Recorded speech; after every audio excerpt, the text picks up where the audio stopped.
magandang hapon at magandang gabi sa amantako ng mundo. Naroon kayo, syempre, magandang buhay na rin para sa ating lahat mga kababayan. Binibiro ko tong ating bisita at saka binibiro ko tong si Jake Magnus. Sabi niya, bakit ka naka-green ng jacket? Hindi, bukas DDS na ako eh. Napakabilis. Prop, teka muna. Ipakilala ko muna sa inyo yung dalawa nating kasama. Siyempre, nandito si Jake Magnus, ang ating co-host. Yun, kamusta mga kababayan? At Magandang hapon. At siyempre, nandito si Prop Ed Dayaw. Nako, ito ang presidente ng Peers. Opo ha, mga kababayan ko. Prop, pakilala ka sa ating mga bisita. Hello, magandang araw sa inyo at salamat sa pag-imbita sa akin. Sa mga hindi nakakakilala kay Prop, madalas ko itong napapanood sa mga mainstream media.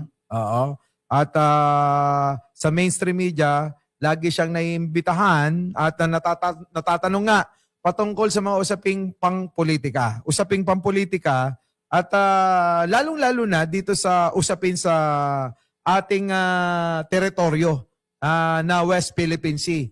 Prop, sabi nila, wala daw namang West Philippine Sea. Bakit ba pinagpipilitan daw natin? Aba, yung DDS lang naman nagsasabing walang West Philippine Sea. So, hindi po kayo DDS? Prop? Hindi ako. Alam mo, merong pagkakataon, I have to admit, no, Yeah.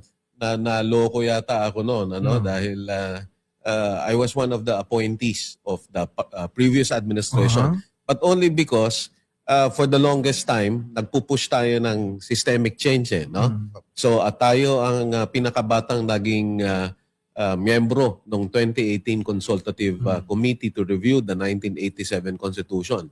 Yun yung nag-draft ng Federal Constitution for the Philippines. So, from that experience, akala ko, talagang magtutuloy-tuloy na talagang merong systemic na pagbabago. Alam mo kasi itong problema natin sa tungkol sa kakulangan at kahinaan ng ating gobyerno, hindi naman dahil sa kultura, hindi dahil sa mga kung sino-sinong personalidad. Lahat yan uusapan natin dito, pupunta sa tao. Yan. Oo, wala po natitira. Walang natitira. So sa madalit sabi, pagka tinignan mo, meron talagang problema sa sistema. Yun nga yung kanta natin sa Levelers, no? Alam mo, nagbudots lang, no? Wala namang kwentang kampanya, no? At pagka tinanong mo kung anong polisiyang ipapasa niya, ang isasagot niya hindi ko pa pinag-isipan kasi hindi pa ako nananalo eh. O kaya mamimigay na lang ng jacket. Hanggat ganyan ng mga nakakatakbo at ibinoboto natin, huwag tayong umasa na aayos yung buhay natin. Huling-huli, merong grupo, mismong mga kapanaling nila, ang niloloko nila. Makakauwi daw ang tatay. O paano sila makakauwi? At ang Russia daw at ang US, binabalikan daw ang ICC. Actually, basahin po ninyo yung balita. Kinakastigo ang ICC hindi dahil sa galit sila sa ICC, kung hindi dahil sa Israeli war crimes. Tama po. No? Na dinidinig ng ICC.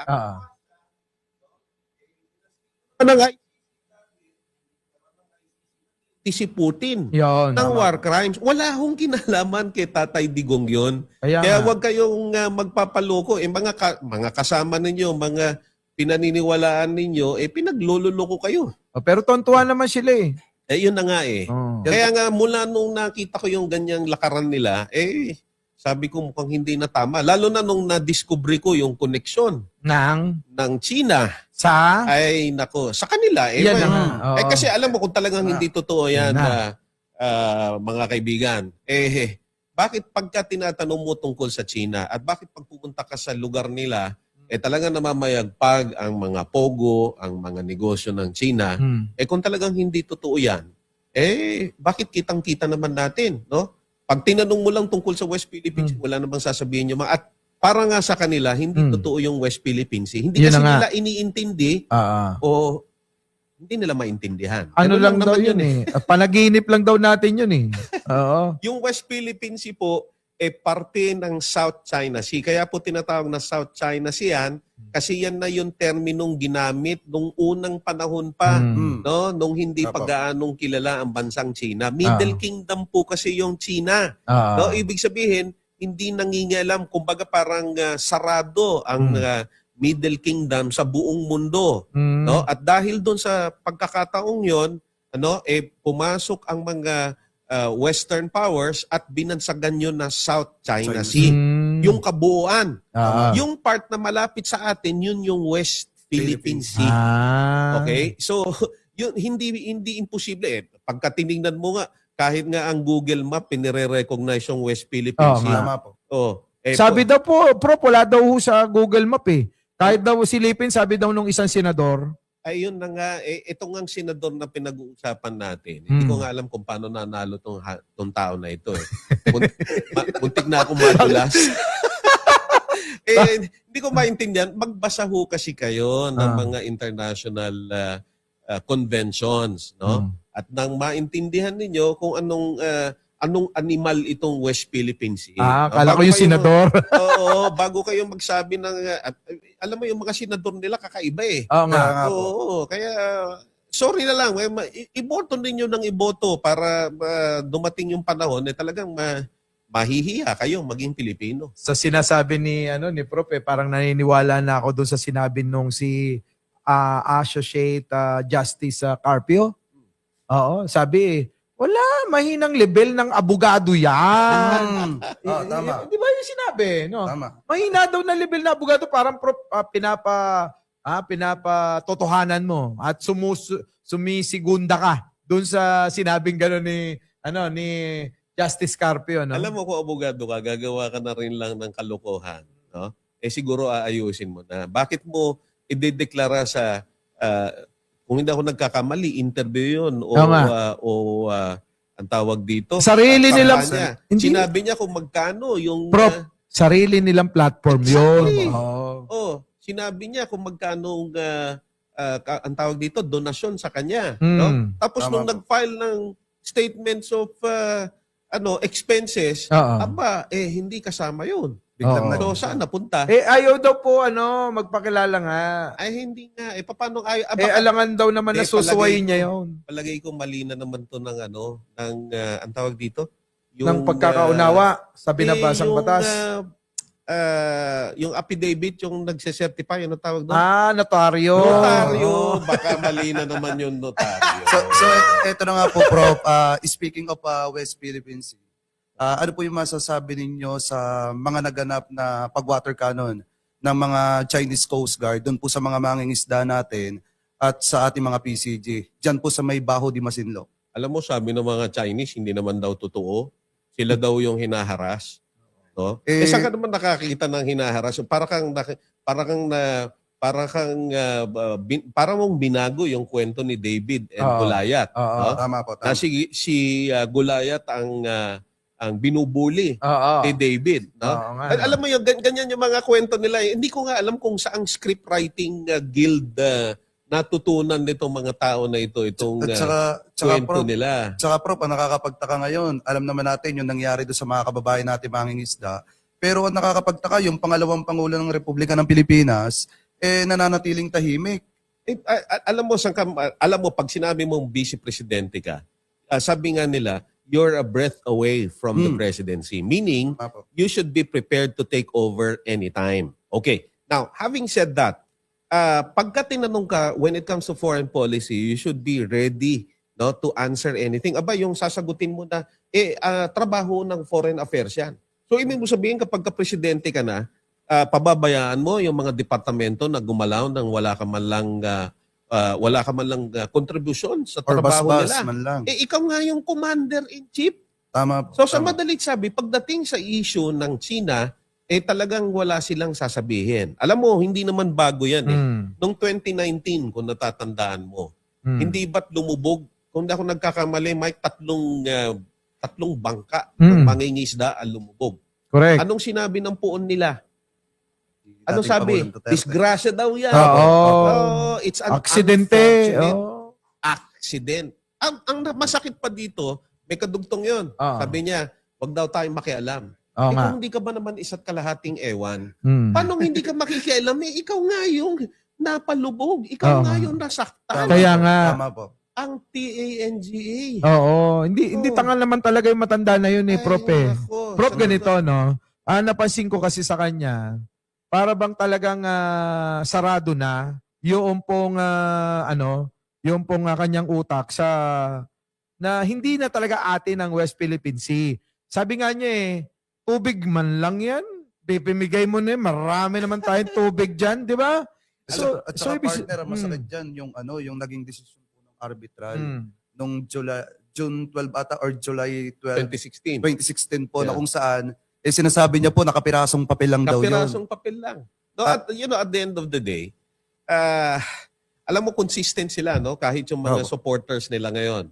Meron na ito dating government official din to at kilala na malapit sa dating pangulo din, no?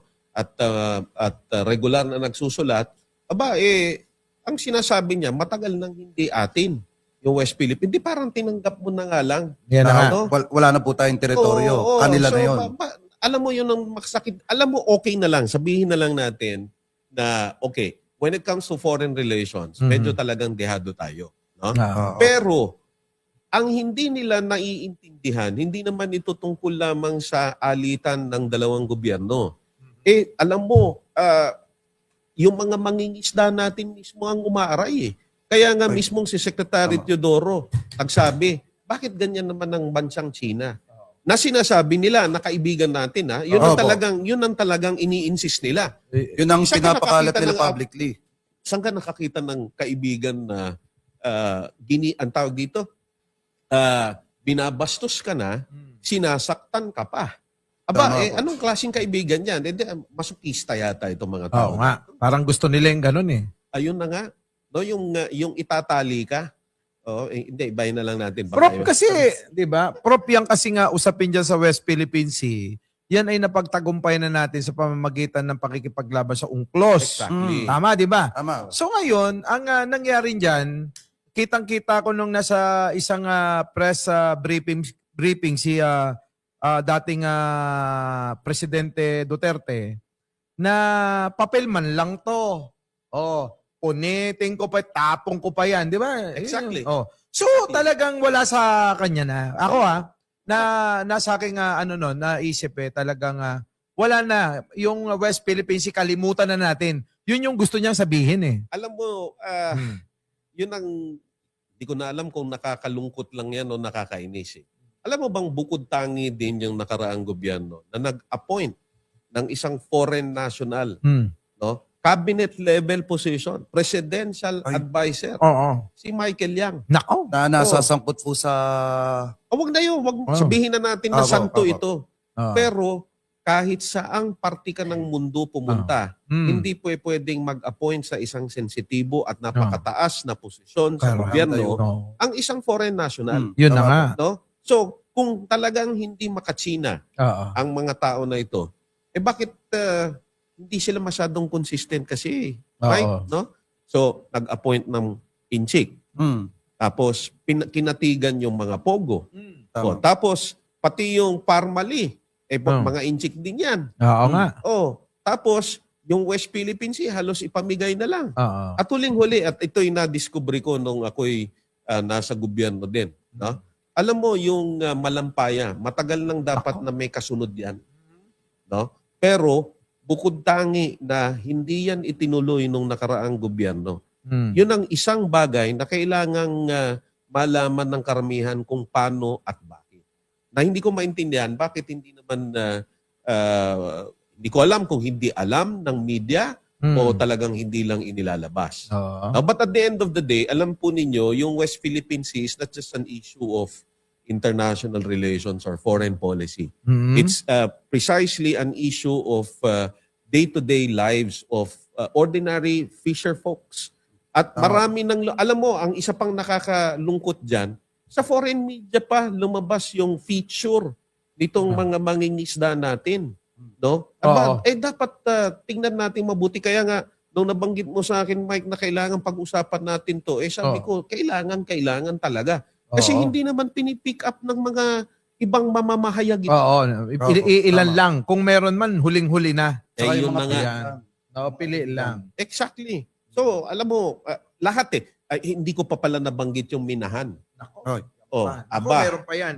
ang haba niyan. Mm. Oh, pumunta ka ng Surigao. Ayan na. Aba, yung mga bundok, may bundok doon, nawala na lang. Yun Pumunta na. ka ng Rizal. Nako. Bundok din, nawala na lang. Oo. Oh, Muntik pa nga itong sumasalba sa atin Sierra Madre. exactly, yan na nga Yan yun. na. Yan mismo yun. Oo. Yung bundok ng Sierra Madre, bigla na lang naglaho. Kaya nga. Oh, alam mo, yung mga resort na talagang pinaghirapan ng mga Pilipino, kung hindi ako nagkakamali, yung iba dyan, na OFW, nag-invest Opo. na magkaroon ng resort na pinaparentahan nila sa Zambales. Oo. Bigla na lang gumuho yan. No? Yan na nga. Yan na-feature no, sa isang major network.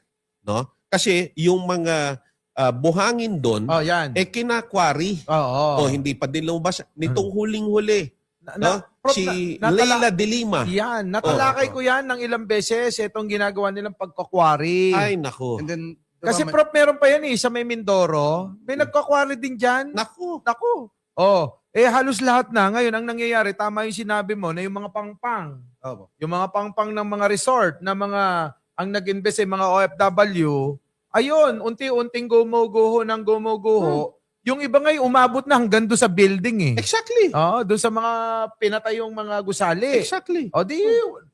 Sa amin ang tawag doon, narunutan. Awanan. Di ba?